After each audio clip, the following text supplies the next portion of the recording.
Hey guys, it's Stephen here, back with another video. The day after Manchester City's pretty impressive, pretty professional 2-0 victory over Fulham. It wasn't a classic by any stretch of the imagination, and ultimately it will be a game that we kind of forget about and just move on and don't really remember until City tweet out some highlights about 5 years from now. But it was still a welcome victory and there was still plenty of talking points to take from the game. So of course, today I'm going to deep dive into that game and take out 5 things that I personally felt were notable after that result. And I'm going to start with the only place I think I can personally start today, and it's about Riyad Mahrez. Riyad Mahrez is, of course, a controversial topic at times because he has very intense and very loyal fans, which are very entitled to be like that. But of course, people who criticise Riyad Mahrez have come in for an awful lot of criticism occasionally. Now, obviously, everyone's very defensive of their favourite players for every now and then. But I think it's fair to say most City fans, 99.99% of City fans, want to see nothing more than Riyad Mahrez score a whole bunch of goals, create loads of chances, and be absolutely excellent. And finally, I think we've seen a couple of performances back-to-back this season that have warranted the hype and support from those people that love him more than most. And honestly, for those people watching, I really want Mahrez to carry on doing really well. I want nothing more than that. And yesterday in particular, Mahrez I thought was absolutely excellent. I was so happy that Mahrez wasn't just good as he can be in a different way, but he was good in the way that he needs to be for this team. Mahrez was so aggressive on the front foot and he was so clinical with his passing. He was so direct. Uncharacteristically direct. Of course, there were a few times when he took a few touches and slowed play down, but this was a Mahrez willing to take the first touch away from the defender and then release the ball, not keep running and holding on and then trying to release the ball when the defence was set. But his first touch was always so progressive, and then his second touch or third touch was usually a pass, playing over overlaps to De Bruyne coming around the outside or playing through balls through the middle, and he worked so well given the fact that Cancelo was willing to get behind him and play the width, or De Bruyne would overlap every now and then. And that's the kind of Mahrez I want to see more of. I've been critical about how how he has a tendency occasionally to play for himself or be a little bit slow on the ball, and it's just that I prefer direct wingers. And yesterday, and of course the Burnley game where he banged a hat-trick in, he's in great form at the moment. Fingers crossed that Mahrez is here to stay, because that Mahrez is genuinely excellent and that Mahrez makes a massive difference to Manchester City's team. I was going to talk about De Bruyne as well, but we all know he's fantastic, so I can't be asked getting him to today. But I want to talk secondly about subs. To sub or not to sub? That is the question with Mr. Guardiola. I mean, obviously, he's made this big story about how it's shocking that we haven't got 5 substitutions, and then he's made 1 in the last 6 games. 1 out of 8. Sorry, one in the last 2 games. 1 out of the last possible 8 substitutes he could have made, is what I meant to say.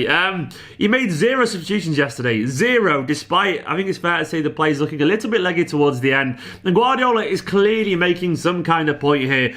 Whether we agree or not is a different point, I guess, and it's entirely up for debate, and we all are entitled to our opinions. Personally, I think the game was crying out for some fresh legs yesterday, the likes of Bernardo, Torres, or maybe even Phil Foden getting on. But Guardiola took a look at the bench and went, not today, boys. You're sitting down, you're not playing any football, and you can wait until midweek. And I think that was probably the intention. I guess the idea was not to use those players so then they get a full 90 minutes midweek, and then maybe to keep them on so these players currently playing get to, I guess, essentially just see the job out or something like that. I guess we don't really know fully what's going through Guardiola's head. Who even does at times? Does Guardiola even know what's fully going through his own head at times? He's a very confusing guy. But there is something going on with the substitute thing. I can only presume he's making some kind of point, or that maybe he just wanted the players to play through and thought it was less risky to have players who are kind of like warmed up and playing a game than for other players to come on cold and trying to get into the speed of the game. Maybe thought there was more risk of an injury for those players. I don't know, but it is strange, and it does kind of cast a slightly hypocritical light on his whole argument about needing 5 subs. I can't deny that. It is strange, but if anyone works out the solution to this conundrum, please let me know in the comments. Next up, we were in the top 4 briefly, and we kind of learned that, but I guess we didn't learn it. It's just more that it happened, even if it was just briefly. Is it briefly? Are we still in the top 4? I don't even know. I just presume we're out of it now, given the fact that everyone's got 1 more game than us. Yeah, we are out of it now because obviously United played and all that kind of stuff. But the point I made there is when we played a level playing field and we'd all played 10 games, we were briefly in the top 4, which goes to show that despite this season being written off as a catastrophe and the worst start ever, and City are frauds and Guardiola's an idiot and everyone is terrible and everything is awful. That's a Lego movie quote for some reason. Despite all that, we're actually right near the top, you know. What does that tell you? Only 3 points behind with the game in hand. With the game in hand, of course, at 1 point. No, actually, we're only 3 points behind, having played that game in hand briefly, if that makes sense. And I guess it goes to show, despite this poor start to the season, and we're now seeing, of course, an upturn in form, and all the players are getting back from injury, maybe, just maybe, things aren't actually that bad. Maybe we just started a bit poorly because of fitness, and because of injuries, and because, of course, I guess we didn't have any pre-season, which I know everyone else didn't have. Maybe it's the case that we've just needed a little bit of time, you know? Because we're not far through for the season at all, and we're right up there in the chasing pack already, despite having a bad patch. So, I guess basically it's been a little bit of a leveler, and we could actually be seeing brighter times ahead of us. Of course, we don't know if we turn the corner or not, but that's a very interesting point to take as well, in my personal opinion. Fourth, Ruben Dias is dead good. Guys, honestly, Diaz is mint. The thing that I really noticed yesterday is that how no one was really talking about Ruben Dias after the game. I'm not saying they should have, but it's kind of notable that when you've got a new signing who's barely played a handful of games, and he costs that amount of money, and people just are already accepting that he's great and not really talking about him, despite everything. I didn't really see any posts on Twitter about him, didn't really see a post on a few forums about him. Everyone's just gone, yeah, he's good.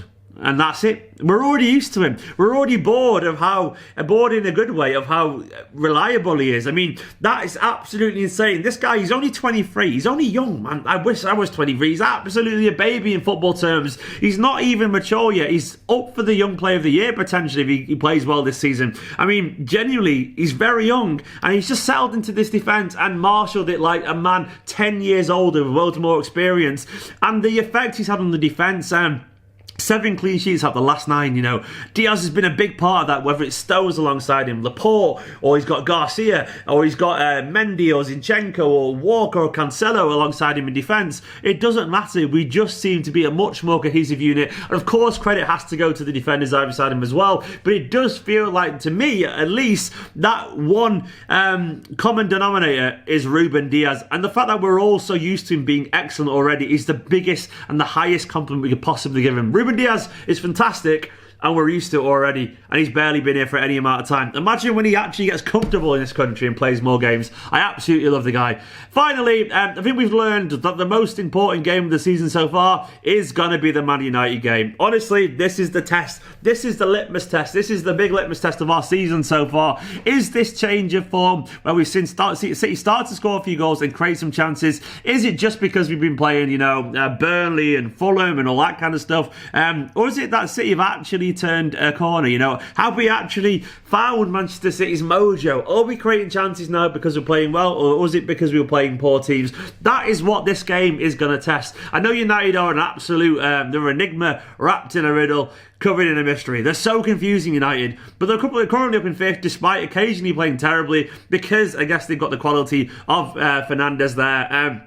And Rashford and Martial and Greenwood, when they turn up, can do good things. Rashford in particular is always good against Man City. So that is going to be the test for us. And to be honest, I think I'm feeling quite hopeful. But I think if we beat the United here, that could be the catalyst to see City go on and win another 4 or 5 games in a row, which could quite suddenly see us at top of the league or something like that.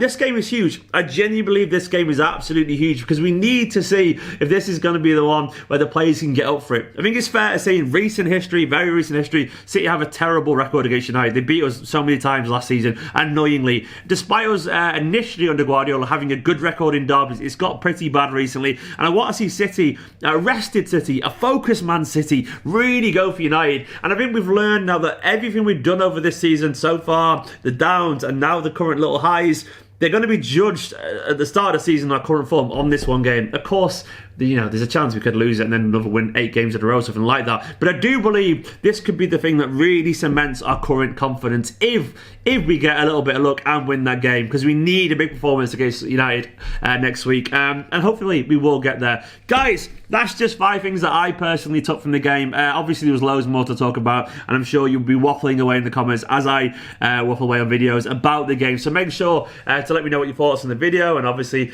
the game yesterday. Make sure to hit the like button as well. And I want massive thank you to everyone scrolling alongside me, whichever they are. My Patreons, patreon.com/Esteemed Company, the lifeblood of my channel, as well, obviously, as the YouTube members and everyone else who supports, likes and subscribes and all the usual stuff. Hit that subscribe button. Hit it now. Like the video, comment, and I'll see you tomorrow for another video.